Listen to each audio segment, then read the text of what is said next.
memfasilitasi siswa dalam memahami serta menguasai materi yang dipelajari.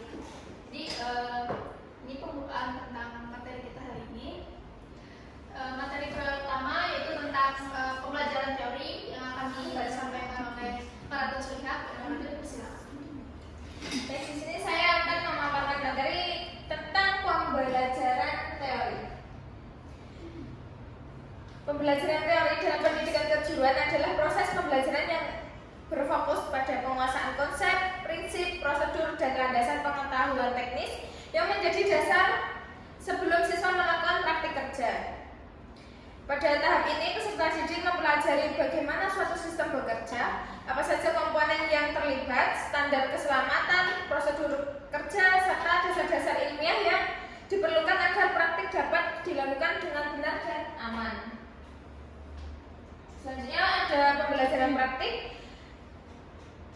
Pembelajaran praktik adalah proses kegiatan belajar yang menekankan pada penerapan langsung dari konsep atau teori yang telah dipelajari sebelumnya. Dalam kegiatan ini, peserta didik tidak hanya memahami materi secara konseptual, akan tetapi juga berlatih menggunakan pengetahuan dalam situasi nyata sehingga keterampilan mereka menjadi lebih matang dan terasa. Melalui pembelajaran praktik, siswa dibimbing untuk melakukan berbagai prosedur teknik atau pekerjaan yang sesuai dengan standar yang berlaku, sehingga mereka memiliki kemampuan yang lebih tinggi daripada sekadar memahami teori. Jadi mereka lewat teori, lewat praktek tuh mereka lebih tahu cara step by stepnya, cara apa bisa mengetahui cara menerapkannya, terus apa yang bahaya dalam langkah-langkahnya itu, penggunaan keseluruhan alat juga.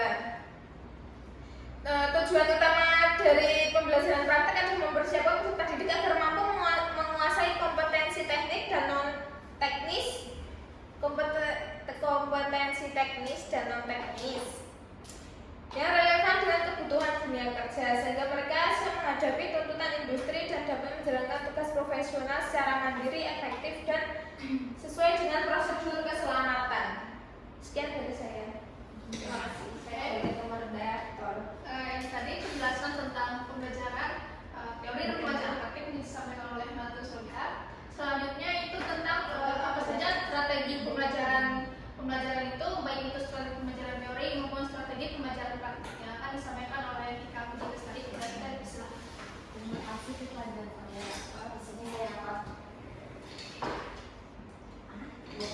Di sini saya akan menjelaskan strategi pembelajaran teori yang dibagi menjadi dua, ada praktek dan teori.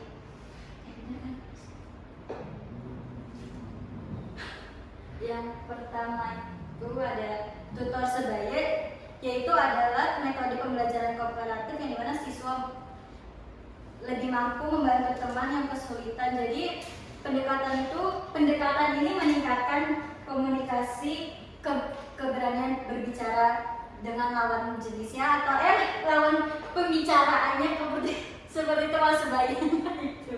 Maaf, salah ngomong.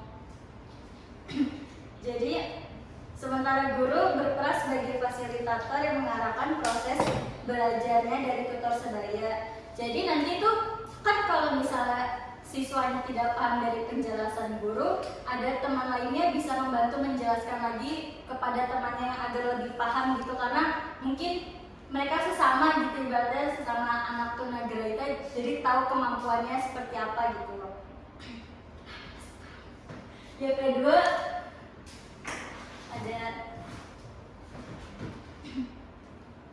Yang kedua ada pembelajaran berbasis masalah, yaitu pembelajaran berorientasi siswa di mana peserta didik didorong untuk melakukan eksplorasi dan percobaan secara mandiri. Jadi dalam pendekatan ini siswa dilatih untuk menghubungkan konsep teoritis dengan pengalaman praktik serta memanfaatkan pengetahuan dan keterampilan yang dimiliki oleh peserta didik untuk merumuskan solusi. Jadi model itu hanya menekankan pemahaman materi, tetapi juga model ini tidak hanya menekankan pemahaman materi, tetapi juga mengembangkan kemampuan berpikir kritis anaknya, terus dalam memecahkan masalah dan kemandirian belajarnya. Yang ketiga ada CTL atau contextual teaching learning, yaitu pendekatan pembelajaran yang menekankan keterkaitan materi pembelajaran dengan situasi nyatanya. Jadi metode ini tuh peserta didik tidak hanya menerima informasi secara pasif, tetapi juga mendapatkan informasi secara langsung dari observasi, diskusi, serta pemecahan masalahnya. Jadi guru tuh berperan sebagai fasilitator untuk membantu siswa menghubungkan konsep teori dengan kondisi yang mereka jumpai dalam kehidupan sehari-hari. Terus ada strategi pembelajaran yang praktik. Yang pertama ada PBL atau pembelajaran berbasis project based learning. Di sini peserta didik bekerja secara aktif dalam membuat proyek atau tugas yang menuntut mereka untuk mengetahui dan menggunakan pengetahuan dan keterampilan dalam konteks nyata. Yang kedua ada PJDL, ya, proses basic learning itu proses basic learning. Tadi gue udah jelaskan di sini.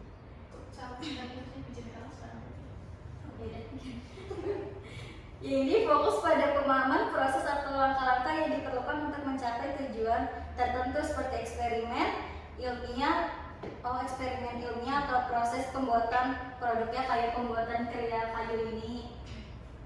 Terus yang terakhir ada magang atau praktik kerja, yaitu memberikan kesempatan kepada peserta didik untuk belajar secara langsung di tempat kerja, terus mengaplikasikan pengetahuannya dalam konteks profesional.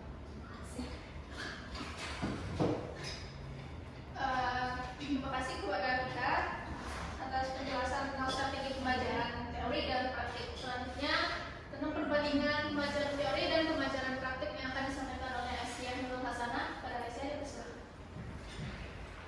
Jadi di sini saya akan menjelaskan tentang perbandingan pembelajaran teori dan juga pembelajaran praktik.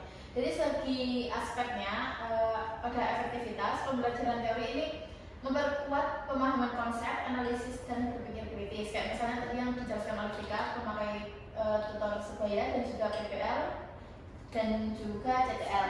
Dalam pembelajaran praktiknya ini aspek efektivitas meningkatkan keterampilan teknis dan kesiapan kerja seperti PJBL, simulasi atau magang seperti yang sudah dijelaskan oleh Vika tadi.